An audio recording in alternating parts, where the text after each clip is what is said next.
ये कहानी एक छोटे से गांव में रहने वाले एक गरीब किसान की है, जिसका नाम रामू है। रामू का पूरा परिवार कृषि पर आधारित था और उनकी मुख्य आय खेती से ही होती थी। वे एक छोटे से खेत में जैविक खेती करते थे और उन्हें खेती में विशेष रुचि थी। रामू की कहानी उस समय से शुरू होती है जब उनके पास बहुत ही कम सामग्री थी, लेकिन उनकी मेहनत और आत्मविश्वास की वजह से वे किसानी में सफलता पाने के लिए कठिनाइयों का सामना करते गए। वे सिर्फ जैविक खेती की तरफ ध्यान केंद्रित करते और खेत में उर्वरकों के बजाय उर्वरक की जगह खेत में खाद प्रदान करते थे।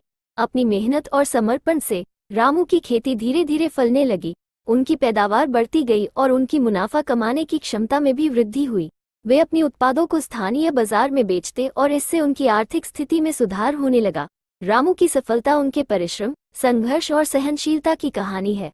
उन्होंने कभी हार नहीं मानी और हमेशा आगे बढ़ने का प्रयास किया।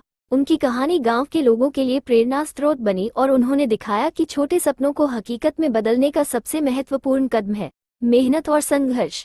इस कहानी से हमें ये सीखने को मिलता है कि सफलता पाने के लिए धैर्य और परिश्रम अत्यंत महत्वपूर्ण होते हैं, चाहे आप किसी भी क्षेत्र में हों।